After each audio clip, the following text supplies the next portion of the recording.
मौलाना इमादुल इस्लाम साहब किसी तारुफ के मुहताज नहीं है। सब इनको जानते हैं कि पहले ये तबलीगी जमात यानी कि देवबंद मकतबा फ़िक्र से तल्लुक़ रखते थे। उसके बाद फिर ये इल्मी किताबी हुए, फिर खलाई मखलूक का इनके ऊपर प्रेशर बढ़ा और फिर ये दोबारा जो है देवबंद में वापस चले गए। और जब ये खलाई मखलूक के प्रेशर में आ गए तो देखे ना, जब बंदे को कुरान और हदीस का चस्का लग जाए तो फिर बंदा किसी फ़िरका में नहीं रह सकता। फ़िरका कोई भी हुआ आपको रोक नहीं सकता। तो इमादुल इस्लाम भाई ने एक बार फिर नारा मारा, ना मैं वापी ना मैं बापी, मैं हूँ मुस्लिम इल्मी किताबी। और वो खलाई मखलूक से वापस इल्मी किताबी फिर बन गए। और जब वो इल्मी किताबी बने तो उनको एक जोश आ गया, एक उनके अंदर एक जज्बा पैदा हो गया कि अब मैं फ़िरका वाहियत के ख़िलाफ़ जंग करूँगा। जब उनके दिल में ये ख्याल आया ना कि ये मैं करूँगा, तो उन्होंने सबसे पहले अपने फिर एक्स फ़िरका से शुरू किया। और उन्होंने हर फ़िरके के मौलवी को फ़ोन किया और क्या कह रहे हैं बार बार, अल-मुहन्नद अल-मुफ़न्नद पे बात करना चाहता हूँ, अल-मुहन्नद अल-मुफ़न्नद पे बात करना चाहता हूँ, अल-मुहन्नद अल-मुफ़न्नद पे बात करना चाहता हूँ। तो करते कराते देवबंद के मुफ्तियों से फिर दलील की दुनिया के नाकाम बादशाह मुफ्ती अब्दुल वाहिद कुरैशी साहब तक वो पहुँच गए। उनको फ़ोन पे कहते हैं कि मुझे बताइए कि जो मुहन्नद अल-मुफ़न्नद में अक़ीदा लिखा है कि नबी करीम सल्लल्लाहु अलैहि वसल्लम के जिस्म मुबारक को टच होने वाली मिट्टी अल्लाह के अर्श से अफजल है, ये आपका अक़ीदा है, इसके ऊपर कोई कुरान की दलील पेश करें। मैं इमादुल इस्लाम आज कर रहा हूँ, आवाज़ आ रही है?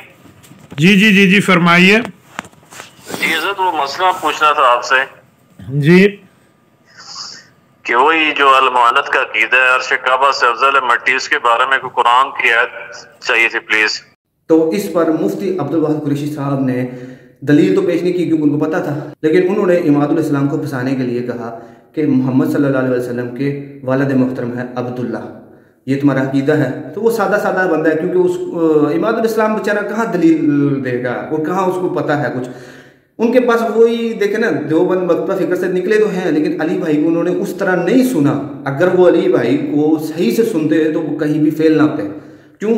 उन्होंने अली भाई को सिर्फ अपने इंटरव्यू की हद तक सुना और थोड़े बहुत उनको दलाइल लिया। अगर अच्छे से अली भाई को सुना होता ना तो अली भाई का एक अदना से अदना स्टूडेंट भी इस दलील की दुनिया के नाकाम बादशाह को जो है ना, बात आज क्या बेताज क्या किसी भी ताज के काबिल ना छोड़ते, दलील के मुकाबले में कह रहा हूँ, किनको वो कह देते।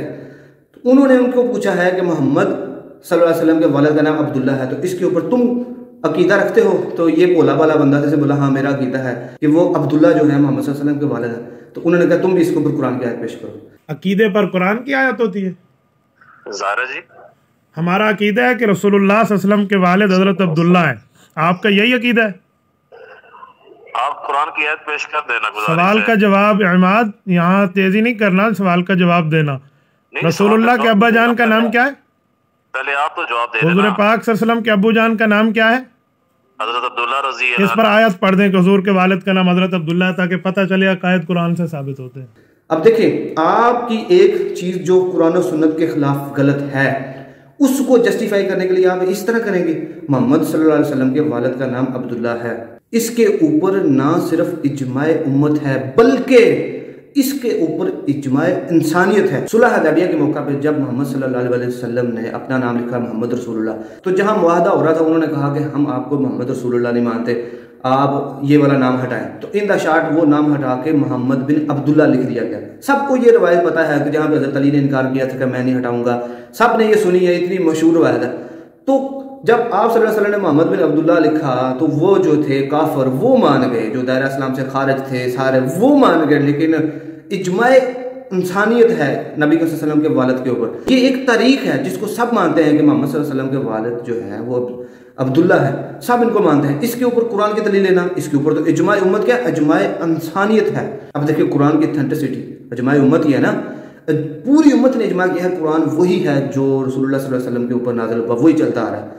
तो इसके ऊपर भी हम कोई बंदा पूछना शुरू कर दे कि पूरी जब उम्मत का इज्मा है कि जी कुरान वही है, तो इसके ऊपर भी कुरान की दलील पेश करो। दलील की दुनिया के बाद आज बादशाह ने अपना एक गुमराह अकीदा हटाने के लिए कैसी बात की, और ये भोला पाला इमाद जिसको बेचारे को कुछ भी ना आता जाता है, सिर्फ उनको तारक जमील साहब को कॉपी करना आता है। बारहा हमें जो है इनकी वजह से कई जगहों पे जो है मुंह की खानी पड़ी है। अब कितने लोगों ने ये क्लिप अपलोड किया है, मुझे नीचे मेंशन किया जा रहा है। हमारा यार मैं इसमें क्या करूँ, इमादुल इस्लाम साहब जो भी करें उनकी इन शुड़ुले या उनकी ऐसी जो बेवकूफ़ी है उनके ऊपर मैं क्या कर सकता हूँ। मैं तो सिर्फ इतने कह सकता हूँ कि मोहम्मद रसूलुल्लाह सल्लल्लाहु अलैहि वसल्लम के वालिद हैं अब्दुल्ला। इसके ऊपर ना सिर्फ इज्माए उम्मत है बल्कि इसके ऊपर इज्माए इंसानियत है। काफर भी मानते हैं कि मोहम्मद सल्लल्लाहु अलैहि वसल्लम अब्दुल्ला के बेटे हैं। तो इसके ऊपर कुरान की आयत, तो कुरान की ऑथेंटिसिटी जो हम तक कुरान पहुंचा है उसकी ऑथेंटिसिटी हम खुद इजमाए उम्मत है कि पूरी उम्मत का इजमा है। अब कोई इसके ऊपर कहना शुरू करते कि ये जो कुरान है इसके ऊपर आयत दिखाओगे ये, तो इसमें अल्लाह ताला ने खुद ही कहा हुआ है। अगर कोई चलो देवबंदी अपने अकीदे को आगे बढ़ा दे और कह दे कि इसके ऊपर आयत पेश करो, तो कुरान में अल्लाह ने खुद इस किताब की हिफाजत का जिम्मा लिया हुआ है। तो देवबंद का ये अकीदा स्टिल वहीं का वहीं है। अगर देवबंद का ये अकीदा ठीक होता तो इसके ऊपर भी इजमाए उम्मत होता।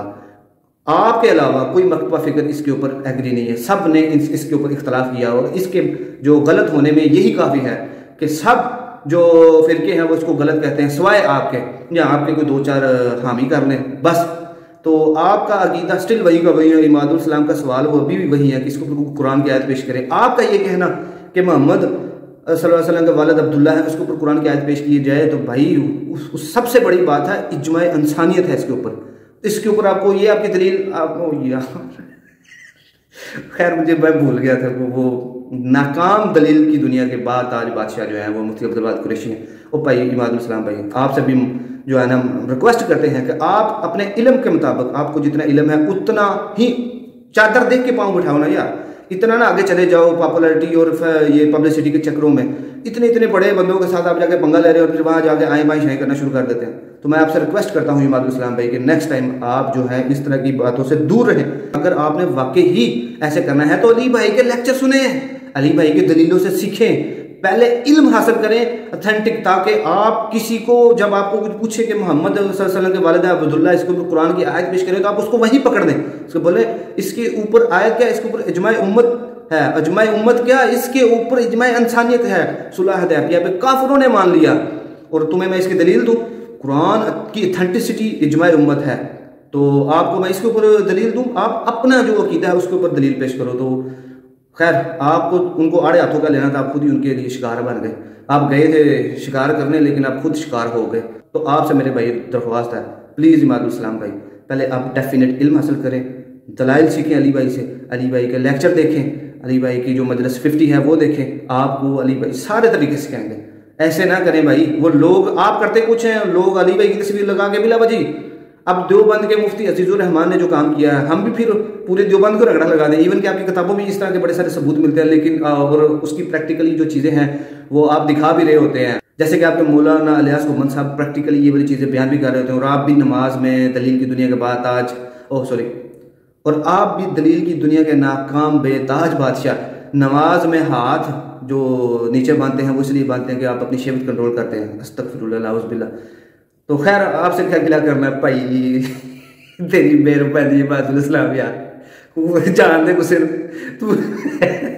तो उम्मीद है कि सबके पास ये मैसेज पहुंच गया है और मेरा इनके साथ कोई ज़ाती तनाज़ा नहीं, लेकिन भाई दावत का हम काम कर रहे हैं और बड़ी सारी चीज़ें फेस करना पड़ती हैं, इसलिए हमारी मजबूरी है कि जो चीज़ हाईलाइट करने वाली है वो करेंगे।